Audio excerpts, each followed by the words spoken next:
মানুষকে মানুষের আগে হয়তোবা প্রভু হিসেবে স্বীকার করেছে যে প্রাণীটি, তারই নাম কুকুর। পৃথিবীতে এক গোষ্ঠী লোক আছে যারা কুকুরকে তার নিজের থেকেও বেশি ভালোবাসে, পরম মমতায় আগলে রাখে নিজের কুকুরকে। বাড়ির একজন সদস্যের মতো কুকুরকে লালন পালন করে। যদিও কুকুর তার আনুগত্যের জন্য এটুকুর দাবি অবশ্যই রাখে, তবে আজীবনই কিন্তু কুকুর মানুষের সঙ্গে বসবাস করেনি। একদল বন্য কুকুর প্রথমবার মানুষের সঙ্গে শিকারে অংশগ্রহণ করার মাধ্যমে তারা আস্তে আস্তে মানুষের সঙ্গে মেশা শুরু করে। তারপর আস্তে আস্তে মানুষের পোষ্য প্রাণীতে পরিণত হয়। কুকুরের লেজ কখনো সোজা হয় না। বিশেষ এক গুণের কারণে কুকুরের লেজ বাংলা প্রবাদ বাক্যে চিরস্থায়ী জায়গা করে নিয়েছে। পৃথিবীতে কুকুরের মতো এমন প্রভুভক্ত প্রাণী খুব একটা নেই। এই প্রভুভক্তির কারণেই মানুষের কাছে কুকুর প্রিয়, কিন্তু এই কুকুর সবসময় গৃহপালিত ছিল না। এককালে অন্য বন্য প্রাণীর মতো এরা থাকতো বনে জঙ্গলে। গবেষকরা বলছে বন্য প্রাণীদের মধ্যে কুকুরই প্রথম মানুষের বশ্যতা স্বীকার করে, সেটি আজ থেকে প্রায় 15,000 বছর আগে। কুকুরের প্রভুভক্তির লক্ষণ টের পাওয়া যায় তার লেজ নাড়া দেখে। তবে গবেষকদের মতে কুকুর যখন বনে বাজারে ঘুরে বেড়াতো, অর্থাৎ বন্য ছিল, তখনও তারা কিন্তু লেজ নাড়ত।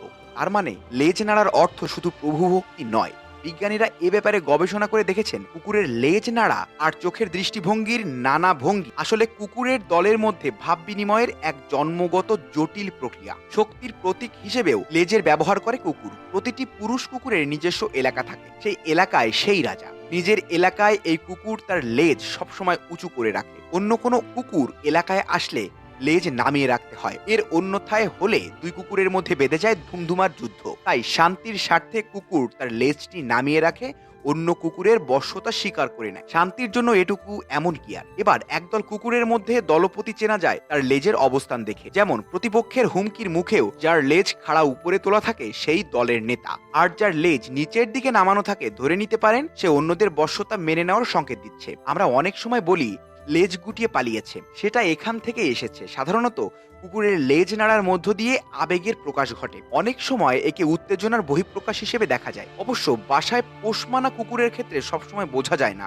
কারণ মানুষের সঙ্গে থাকতে থাকতে এদের আদি অঙ্গভঙ্গি অনেক অংশই বদলে গেছে। এখন কুকুরকে তুতু বললেই লেজ নাড়ে, আবার সাবধান বলে সতর্ক করে দিলেও কুকুর লেজ নাড়ে। যারা কুকুর পালেন তারা হয়তো ব্যাপারটি দেখেছেন। খাবার, বিশেষ করে হাড় পেলে ও সঙ্গে সঙ্গে খেতে না পারলে কুকুর সেটা লুকিয়ে রাখতে চায়। অনেক সময় দেখা যায় নিজের খেলনাটিও লুকিয়ে রাখতে পারে কুকুর। কখনো কি ভেবেছেন এমন কেন হয়? আসলে এই ব্যাপারটি কুকুরের মধ্যে প্রকৃতিগতভাবেই এসেছে। মূলত এই আচরণ দেখা যেত নেকড়েদের মধ্যে। নেকড়েরা তাৎক্ষণিকভাবে যেসব খাবার বা হাড় খেতে পারতো না সেগুলো লুকিয়ে রাখতো, যেন কাক বা অন্য কোনো পাখি সেই হাড় নিয়ে যেতে না পারে। মাটি হাড়ের গন্ধ আড়াল করে রাখে অনেকটাই। সামান্য যেটুকু গন্ধ থাকে সেটা শুকে শুকে নেকড়েরা আবার সেই খাবারের খোঁজে আসতে পারে এবং সহজেই সেটি খুঁজে বের করতে পারে। কিন্তু অন্য পাখিরা তা পারে না। তাই কুকুরের এই লুকিয়ে রাখাটি আসলে কুকুরের থেকে নয়, কারণ কুকুররা নেকড়েরই বংশধর। সেই নেকড়েদের কাছ থেকেই এই স্বভাবটি জিনগতভাবেই পেয়েছে কুকুররা।